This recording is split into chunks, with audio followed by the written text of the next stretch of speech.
Assalamualaikum warahmatullahi wabarakatuh. Mengenalkan nama saya Taurik Akbar dengan NIM saya 180120201026.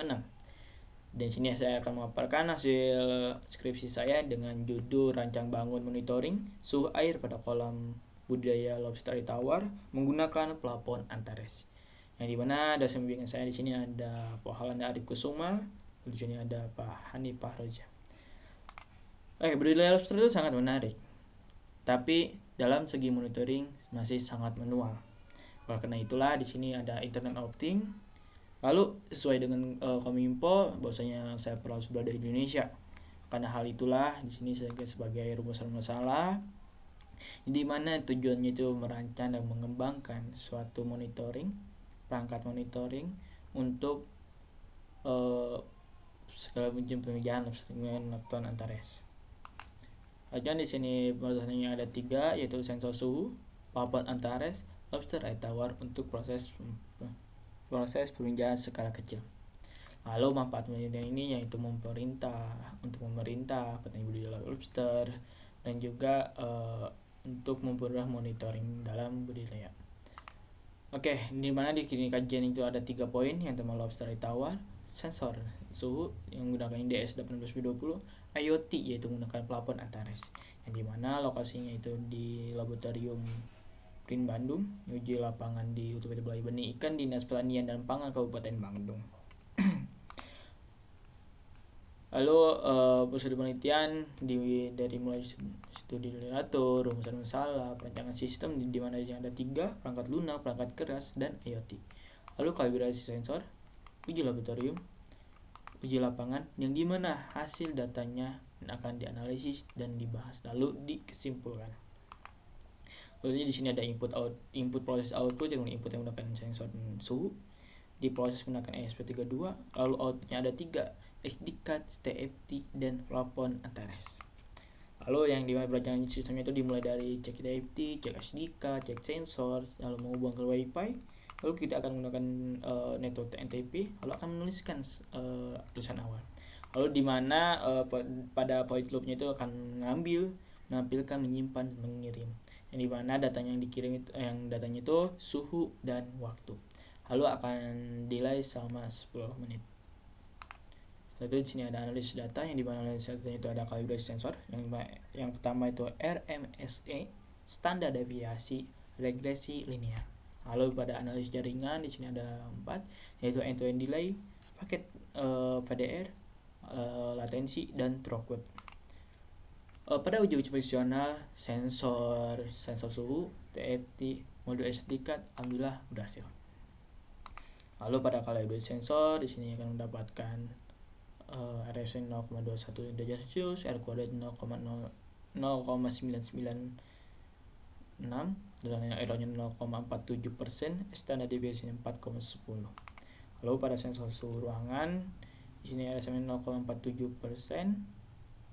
RSM 0,0 derajat, R kuadrat 0,99, nilai errornya mendapat 0,9%. Lalu standar deviationnya mendapat 4,36 derajat Celcius. Lalu pada kotak merah di sini akan dimasukkan rumus dari gradasinya, yaitu yang dimana nilai Y-nya dimasukkan ke program di Arduino kayak gitu.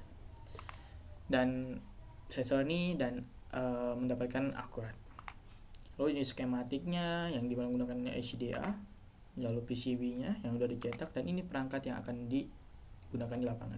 Perangkat ini akan diukur menggunakan voltage current, yang dimana ini grafik sensornya, grafik konstruksinya, yang dimana mendapatkan 1,5 watt. Yang dimana di sini ada spek karena digunakan komunikasi Wi-Fi.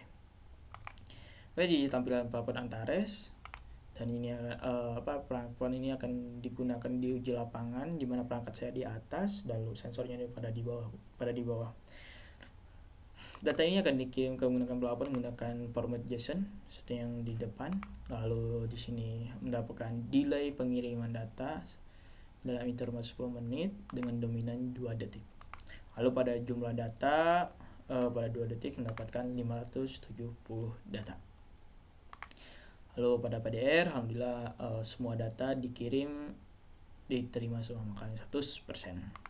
Lalu pada rentang latensinya di sini dimulai dari 15 sampai 22,60 milisecond, yang dimana didominasinya oleh 20 milisecond.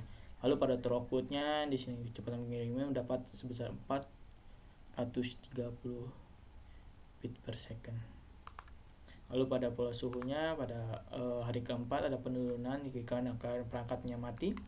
Lalu di perangkat suhu ruangan itu mendapatkan pola berfluktuasi. Lalu sini perbandingan suhunya antara suhu air dan suhu kolam pada sensornya, di mana suhu ruangan mendapatkan 18,81 pada maksimumnya 39,22 derajat Celcius. Lalu pada rata-rata tidak terlalu jauh, yang mana mendapatkan selisih 0,28. Lalu pada standar deviasi lebih tinggi suhu ruangan. Dengan itu akurasi pada presisi sensor itu DS1820 baik. Penurunan suhu pada hari kelima dikarenakan perangkat tidak aktif, perangkat pemanasan di bawah untuk pameran yang ada di Bogor. Lalu dengan alat ini dengan perangkat ini memberikan informasi juga untuk ke karyawannya untuk segera menyelesaikan permasalahan tersebut. Lalu berdasarkan standar sifon, kualitas jaringan pengirim data di kategori 4 yang dimana sangat bagus, latensi, throughput, mampu memberikan informasi jaringan yang digunakan itu cukup baik. Lalu pada kelebihan pelaporan atas ini, saya berada di Indonesia sesuai dengan peraturan Kominfo. Pengiriman data menggunakan protokol ini ada 2, HTTP dan MQTT. Lalu sudah mendapatkan REST IP. Lalu kekurangan pelaporan atas ini yang pertama ada pelaporan ini kurangnya itu secara gratis selama 3 bulan, pada widgetnya masih yang diakses masih terbatas. Lalu dapat disimpulkan pelanjangan dan pengujian perangkat monitoring ini telah berhasil, dengan dimana data sensor DS2SOI memiliki akurasi sebesar 9,95%,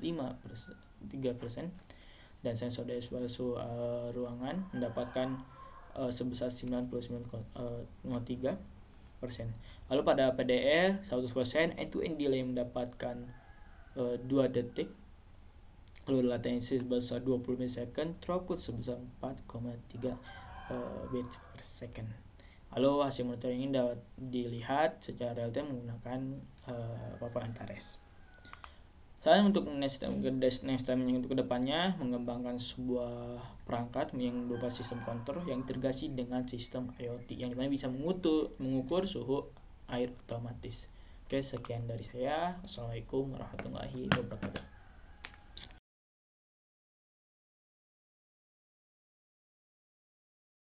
Assalamualaikum warahmatullahi wabarakatuh. Kenalkan, nama saya Taurik bin Akbar. Saya dari Universitas Maritim Raja Ali Haji, Kepulauan Riau. Saya sedang ada di Balai Benih, Kabupaten Bandung. Lokasinya itu ada di Ciparai. Ini sebagian lokasi yang ada di tempat penelitian saya.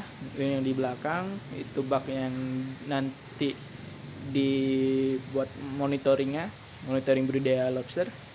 Oke, kita ke lokasi budidaya yang lainnya dan juga kita wawancara dengan petugasnya juga. Oke, kita let's go.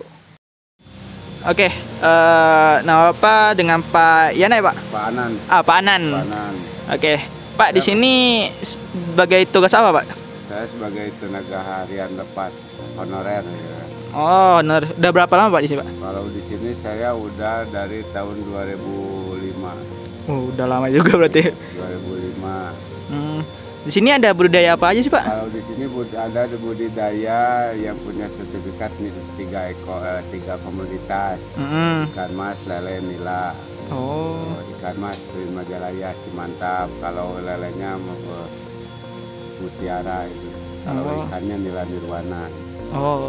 Berarti yang terkenal 3 ekor gitu. 3. Oh ya, Pak, di sini kan ada budidaya lobster tuh. Iya. Nah, kalau misalkan kita bahas budidaya lobster itu, kalau suhu optimal dari petani itu berapa sih, Pak? Kalau tergantung kalau siang kadang-kadang 30, kalau malamnya ngedrop ya 23 gitu kan. Kemarin ada alat itu. Karena dicoba lihat itu kan dari awalnya awal suhu kalau malam itu kan kalau siang 30, kalau pakai alat itu malam cuma 26 27. Oh, berarti bertahankan di alatnya gitu. Jadi suhu optimal itu dari 26 atau dari 27, Pak? Ya. Dari 27 sampai 30? Iya. Oh. Kalau ruangan itu kan kalau suhu ruangan kalau malamnya itu nggak drop bisa 23 dari 23 paling dinginnya berarti? Dingin. Kalau pakai jalan Sungsang kemarin itu 27 26 gitu kan. Oh.